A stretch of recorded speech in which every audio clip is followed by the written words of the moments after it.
Саламатсыздар ма, әлеуметтік желі қолданушы оқырмандар. Кітапханамыздың Ақпарат айдынында атты 15-ші шығарылым аясында мерзімді басылымдарға шолуымызды жалғастырамыз. Жергілікті сыр бойы газетінің 134-ші санында Мұстафа Шоқайға 130 жыл толуына орай азаттық аңсаған арыс атты мақаласы жарияланған. Мақалада 2009 жылы Мәскеудегі Ресей саяси энциклопедия баспасы орыс шетелдігінің қоғамды ойы атты энциклопедия басып шығарған болатын. Бұл ғылыми анықтамалық басылымда Мұстафа Шоқай атты көлемді мақала бар. Авторы Мұстафа Шоқай туралы бірнеше еңбектің иесі, тарих ғылымдарының докторы Салават Искаков. Энциклопедия мақаласында әлемге танылған қайсар тұлғаның өмірі мен қоғамдық саяси қызметінің жаңа қырлары ашылған. Мақаланың қазақша нұсқасын бірер өзгерістермен саяси ғылымдар докторы профессор Әбдіжәлел Бәкірдің аудармасымен беріліп отыр. Сыр бойы газетінің 135-ші санында жаңа толқынға әзірлік қалай атты мақаласында қазір елімізде коронавирус індеті бәсеңдеді. Десе де, мамандар аурудың күзде қайта бас көтеретіні туралы болжам айтуда. Осы орайда дайындық жұмыстарына жіті көңіл бөліп, қауіпті кеселмен күреске сақадай сай болу басты міндет. Медицина нысандарының күзгі дайындығын пысықтау мақсатында Қазақстан Республикасы денсаулық сақтау вице-министрі Ажар Ғейният пен Қазақстан Республикасы парламент сенатының депутаты Ақмарал Әлназарова 2 күндік жұмыс сапарымен сыр өңірінде болды. Ақмешіт апталық газетінің 69-ші санында Ұлы даланың қос данышпаны атты мақаласында қос ғұлама Абай мен Әл-Фарабидің таным үйлесімі, идея сабақтастығы, ғылым үшін тартыс пен тылсымға толы сала екені жасырын емес.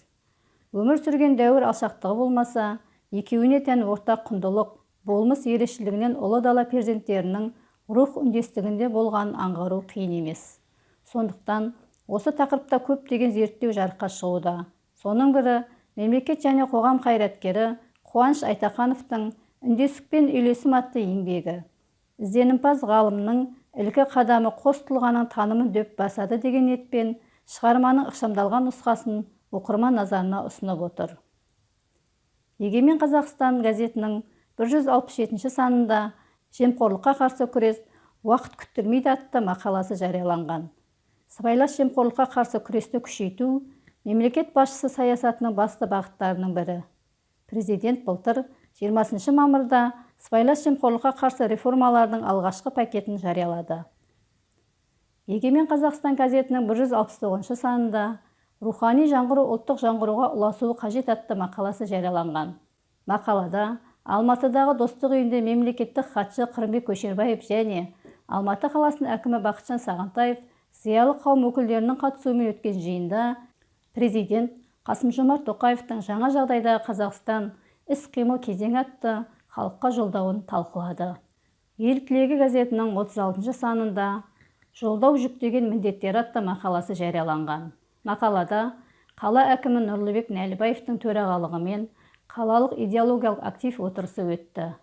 Актив отырысына облыс әкімінің орынбасары Наурызбай Байқадамов, қаланың дербес бөлім басшылары, қалалық мәслихат депутаттары мен аймағымыздың зиялы қауым және бұқаралық ақпарат құралдарының өкілдері қатысты.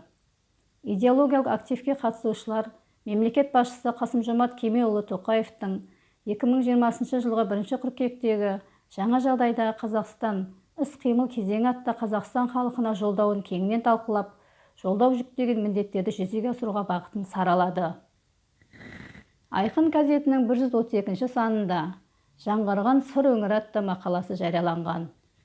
Елбасы Нұрсұлтан Назарбаевтың болашаққа бағдар рухани жаңғыру бағдарламалық мақаласындағы басым бағыттар мен міндеттерді іске асыру мақсатында 2017 жылғы 14 желтоқсанда республикада алғашқы болып Қызылорда облыстық рухани жаңғыру орталығы құрылды. Осы кезге дейін орталық қандай шаралар атқарды? Сол жөнінде оқи аласыздар. Осымен бүгінгі мерзімді басылымдарға шолуымызды аяқтаймыз. Келесі дүйсенбіге дейін сау саламатта болыңыздар.